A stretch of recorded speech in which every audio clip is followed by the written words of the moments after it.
हजारों रुपयों का पुरस्कार माननीय प्रदेश अध्यक्ष जी के द्वारा हमें मिला है। यकीनन मैं आपसे बताऊं साहब, पिछड़ी जात का नौजवान हूं और समाज की ऐसी बिरादरी से आता हूं जिसका राजनीति में कोई प्रतिनिधित्व करने वाला नहीं है। हूं तो बैकवर्ड, लेकिन भारत का सबसे बड़ा प्रदेश है उत्तर प्रदेश, और सबसे बड़े प्रदेश का लगातार दूसरी बार कल्चरल विभाग का सांस्कृतिक प्रकोष्ठ का आदरणीय अखिलेश यादव जी ने मुझे प्रदेश अध्यक्ष बनाया। ये मेरे लिए और मेरे समाज और मेरे माँ बाप मेरे लिए गर्व की बात है और हम गर्व के साथ सीना चौड़ा करके चलते हैं। और माननीय प्रदेश अध्यक्ष जी, आप गवाह हैं, आप जानते हैं रात को 12:30 बज रहा है, मैं रात को 2 बजे, रात को 3 बजे, रात को 4 बजे भी अगर 10,000 10 लाख के बीच में रहता हूं तो भी खड़ा होकर के इनकलाब पैदा करके आपका और आदरणीय अखिलेश यादव जी का जिंदाबाद करने का काम करता हूं। रोज का मेरा काम है, महीने में 28 दिन और 27 दिन, और मैं कभी आपके सामने प्रमाण नहीं दिया, इसलिए कि काम करने वाले का काम ही पहचान होता है। आज उत्तर प्रदेश चिल्ला के कह रहा है, क्या मास्टर?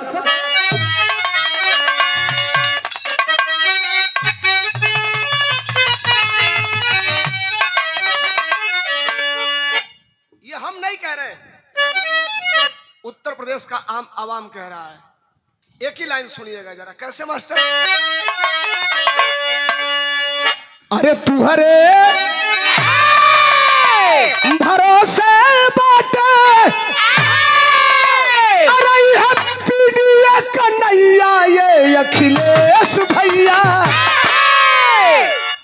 गांव देहात के लोग बालो लो तो लोग एगो सवाल छोटी चुकी करत नहीं कहीं से बुझियो लोग, हेती चुकी 12 से 17 ले अखिलेश यादव का सरकार रहे, बोली सबे रहे, बोली सबे तेज तनी रहे, त करेजा पर हाथ धरी सबे तनी खूब तेज बोलब सबे, सही बोलब सबे, झूठ ना सही बोलब सबे।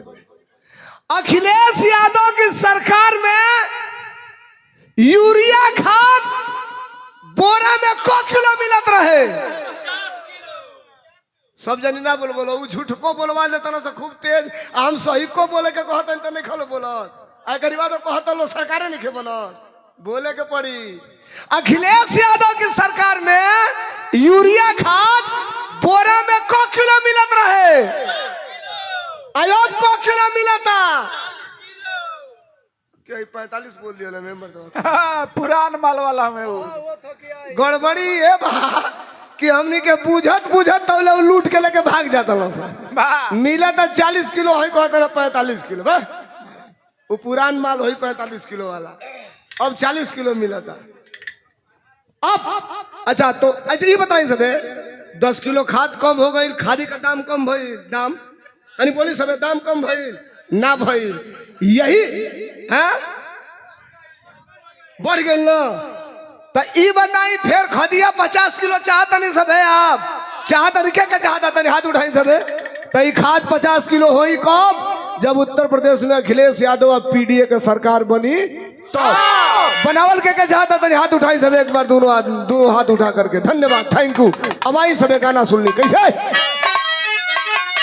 अरे तू हरे भरोसे बाटे, अरे पीड़िया कन्हैया ये अखिलेश भैया, ये अखिलेश भैया बन के आव कुंवारा कन्हैया, ये अखिलेश भैया।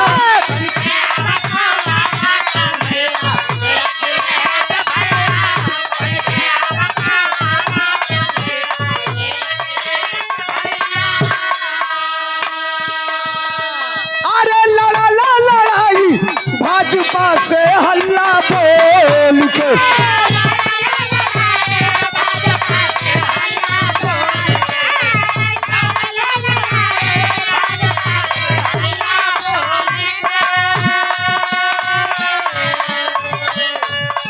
अरे पीडीए का लोग साथ दी हल दिल खोल के,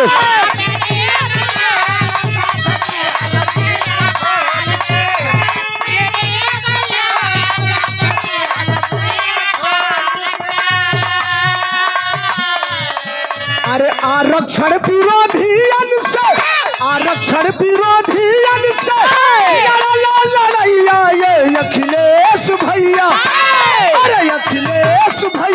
अरे बन के आव कुआरा कन्हैया ए अखिलेश भैया बन के आव। एक मिनट, एक गीत जरा समझिएगा, अंतिम लाइन, इसलिए खुशी को भी गाना है, सुनना है और लगा। अगर नियम और कानून से आप मानेंगे तो दूसरे नंबर की प्रदेश के सबसे बड़े, भारत के सबसे बड़े प्रदेश के मालिक है आदरणीय श्यामलाल पाल जी।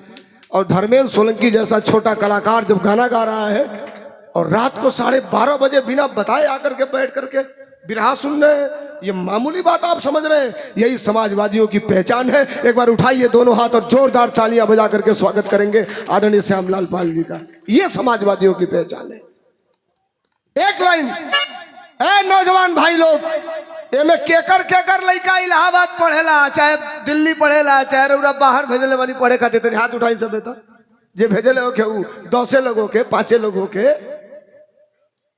2 लोग बानी न, 4 लोग बानी न, ठीक बा। महंगाई इतना बढ़ गई बा कि सबे पढ़ा ना पाई, ठीक। हम हमार बात सुनी, हम काहे कहतनी। इस देश में एक टैक्स है जिसका नाम है जीएसटी। जीएसटी, और जान लीजिए, आपको जानने का पूरा अधिकार है। नहीं आप जानते हैं तो गड़बड़ा जाते हैं। हमको भी देना है, आपको भी देना है, सबको देना चाहिए। लेकिन जीएसटी है कितना, किस पे, ये आपको जानकारी है? नौजवानों को जानकारी है? नहीं जानकारी है। यही गलती है, यही गड़बड़ी है। जानिए, हीरा खरीदेंगे तो 0.3%, हीरा खरीदेंगे तो 0.3% टैक्स जीएसटी, और साइकिल खरीदेंगे 28%। 18 था, 28 हो गया। साइकिल खरीदेंगे, मान लीजिए 18%, साइकिल खरीदेंगे तो 18%। हीरा कौन खरीदेगा? जिसके पास 1 करोड़, 2 करोड़, 5 करोड़ रुपया होगा, वो खरीदेगा। और साइकिल कौन खरीदेगा? आप खरीदेंगे, हम खरीदेंगे। तो हीरा खरीदने वाला 0.3% टैक्स देगा और साइकिल खरीदने वाला 18-28% टैक्स देगा। इसी पर आपको समझ में नहीं आ रहा है? यही समझिए आप, यही अंतर है। हमारे नेता ने कहा आप समाजवादी पार्टी की सरकार बनाइए। श्यामलाल पाल का वादा है कि आपके बेटे और बेटियों की शिक्षा फ्री होगी। 100 जांच हॉस्पिटल में फ्री किया था अखिलेश यादव ने, 100 जांच, और 100 जांच में कोई जांच आपको बाहर नहीं करानी पड़ती थी। इतनी गरी कुकुर कटले का सुई हॉस्पिटल में नहीं मिलता आज के डेट में। कुकुर कटले का आदमी का तो बतिये छोड़ दिया जा।